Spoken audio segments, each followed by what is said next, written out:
অষ্টম শ্ৰেণীৰ ছাত্ৰ ছাত্ৰীসকল, তোমালোকৰ বিজ্ঞান বিষয়ৰ দহন আৰু শিখা নামৰ পাঠটোৰ আজি অন্য এটা কালাংশ আমি পঢ়ি আছিলোঁ দহনৰ প্ৰকাৰ।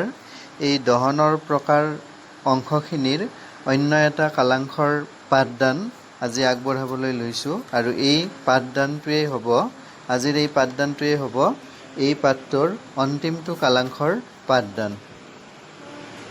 তেনেহ'লে আহাচোন আমি পাঠৰ পৰৱৰ্তী অংশ দহনৰ প্ৰকাৰ ইয়াত কি কথা সন্নিৱিষ্ট কৰা হৈছে আমি এবাৰ আলোচনা কৰি চাওঁ।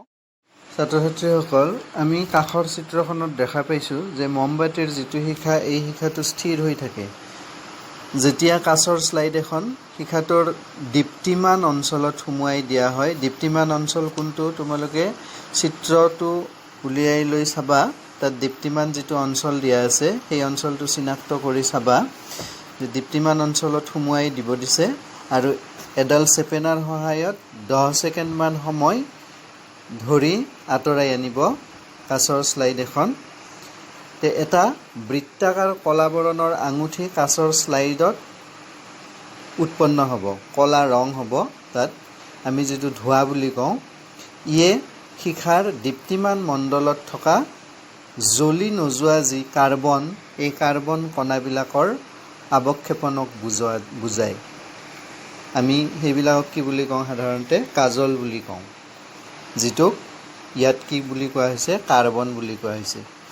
এতিয়া দীঘল তামৰ পাতল তাঁৰ এডাল শিখাটোৰ ঠিক মাজভাগত 30 ছেকেণ্ডমান সময়ৰ বাবে যদি ধৰোঁ, আমি দেখিম যে শিখাটোৰ ঠিক বাহিৰত তামৰ তাঁৰৰ অংশটো গৰম হৈ ৰঙা হ'ব আৰম্ভ কৰিছে। গতিকে শিখাৰ এই দীপ্তিহীনৰ উষ্ণতা সৰ্বাধিক। দীপ্তিহীন যিটো মণ্ডল, এই দীপ্তিহীন মণ্ডলৰ উষ্ণতা সৰ্বাধিক। গতিকে সেইকাৰণে আমি জানো যে সোণাৰীবিলাকে যে সোণ ৰূপৰ অলংকাৰ গঢ়াই, সোণ ৰূপবিলাক গলোৱাৰ কাৰণে তেওঁলোকে কি কৰে?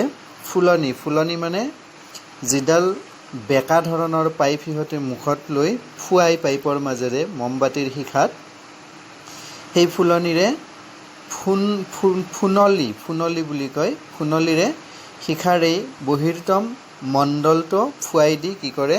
সোণ আৰু ৰূপৰ অলংকাৰবিলাক তেওঁলোকে গঢ়ায়। গতিকে ইয়াত এটা প্ৰশ্ন হ'ব যে সোণাৰীবিলাকে সোণ আৰু ৰূপৰ অলংকাৰবিলাক গঢ়াওঁতে সোণ বা ৰূপবিলাক গলোৱাৰ কাৰণে মমবাতিৰ কোনটো অংশ ব্যৱহাৰ কৰে? এইটো এটা প্ৰশ্ন এই অংশখিনিত হ'ব। যা হওক, গেছীয় অৱস্থাত থকা পদাৰ্থ যিবিলাক, এই পদাৰ্থৰ দহনৰ ফলত শিখাৰ সৃষ্টি হয়। শিখাৰ সৃষ্টি কেতিয়া হয়? যে গেছীয় অৱস্থাত থকা পদাৰ্থৰ দহনৰ ফলত কি হ'ব? শিখাৰ সৃষ্টি হ'ব। মমবাতিৰ দহনত উৎপন্ন হোৱা তাপ, এই তাপে মমত থকা বিভিন্ন মমত যি হাইড্ৰ'কাৰ্বন থাকে, এই হাইড্ৰ'কাৰ্বনবিলাক বাষ্পীভূত কৰে। এই বাষ্প বায়ুৰ পৰিৱেশত জ্বলি কি হয়? শিখা উৎপন্ন হয়। গতিকে শিখা কেতিয়া উৎপন্ন হ'ব?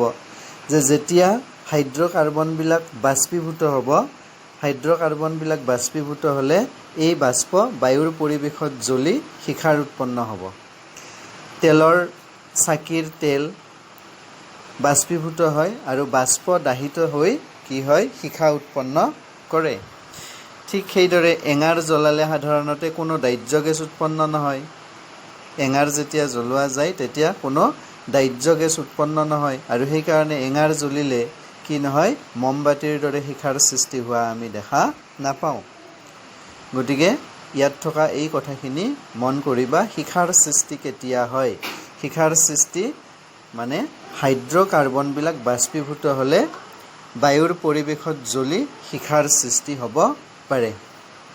কোনো দাহ্য গেছ বা বায়ু জ্বলাৰ ফলত যি অঞ্চলত তাপ আৰু পোহৰৰ সৃষ্টি হয় তাক কি বুলি কোৱা হয়? শিখা বুলি কোৱা হয়। গতিকে শিখা কাক বোলে?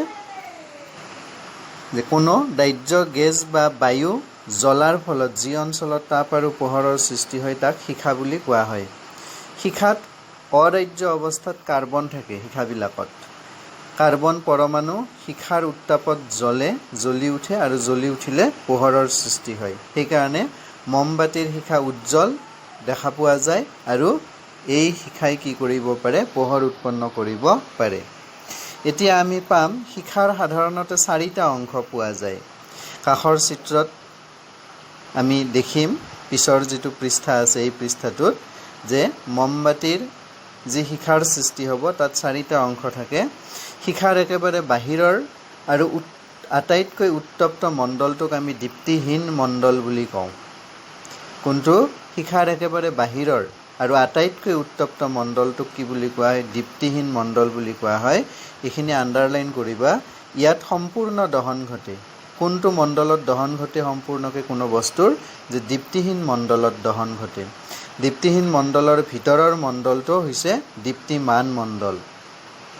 সেইকাৰণে এডাল মমবাতি জ্বলাই লৈ মমবাতিৰ শিখাটো ভালকৈ পৰ্যবেক্ষণ যদি আমি কৰোঁ, তেতিয়া আমি দেখিম যে দীপ্তিহীন মণ্ডলৰ ভিতৰৰ যিটো মণ্ডল থাকে সেই মণ্ডলটো আমি দীপ্তিমান মণ্ডল বুলি কওঁ। এই মণ্ডলটোত কি হয়? সম্পূৰ্ণ দহন নঘটে।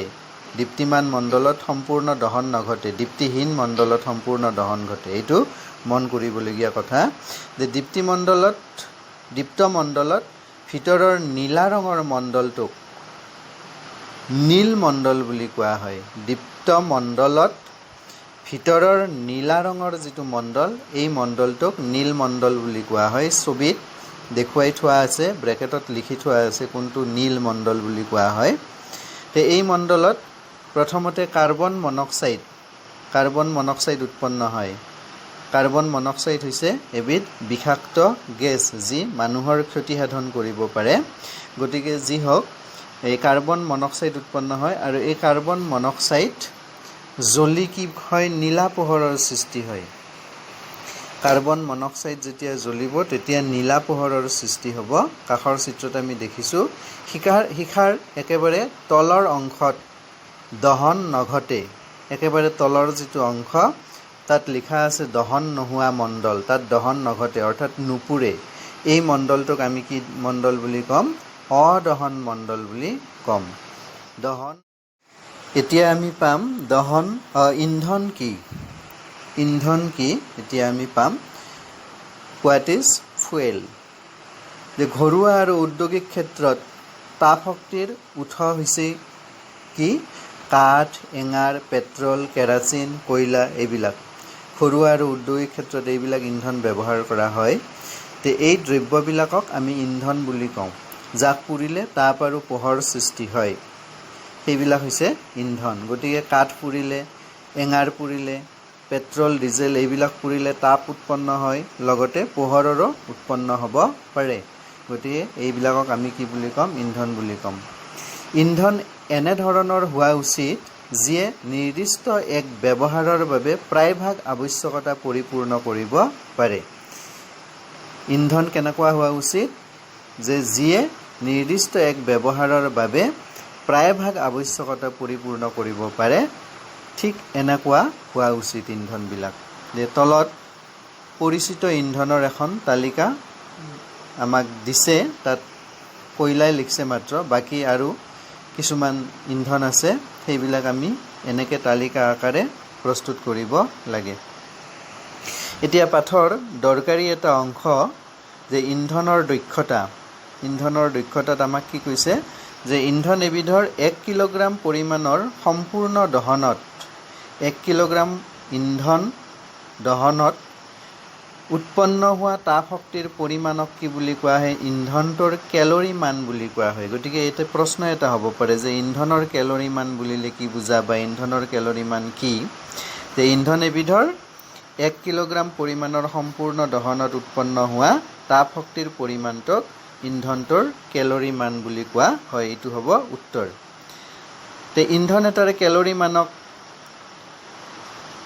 কিহত প্ৰকাশ কৰা হয়, কি এককত প্ৰকাশ কৰা হয়? যে ইন্ধন এটাৰ কেলৰি মানক কিলোজুল প্ৰতি কেজি বা কিলোগ্ৰাম এককত প্ৰকাশ কৰা হয়।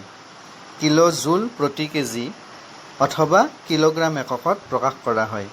গতিকে এনেকুৱা এখন তালিকা আমাক পিছৰ যিটো পৃষ্ঠা আছে সেই পৃষ্ঠাটোত দিয়া হৈছে।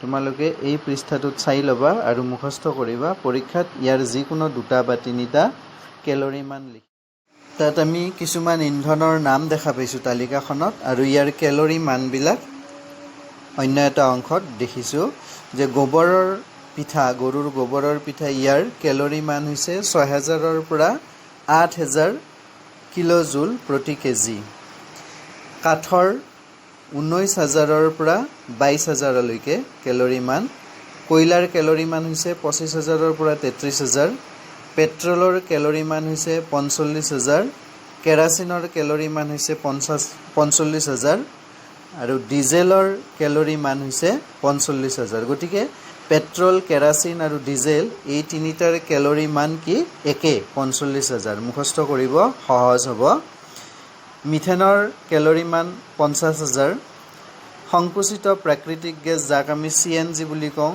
ইয়াৰ কেলৰি মান হৈছে 50000 গতিকে মিথেন আৰু CNG এই দুটাৰ কেলৰি মান সমান 50000 তাৰপিছত তৰলীকৃত পেট্ৰলিয়াম যাক LPG বুলি কোৱা হয় ইয়াৰ কেলৰি মান হৈছে 55000 জৈৱ গেছৰ কেলৰি মান হৈছে 35000ৰ পৰা 40000 আৰু হাইড্ৰজেনৰ কেলৰি মান হৈছে কিমান 150000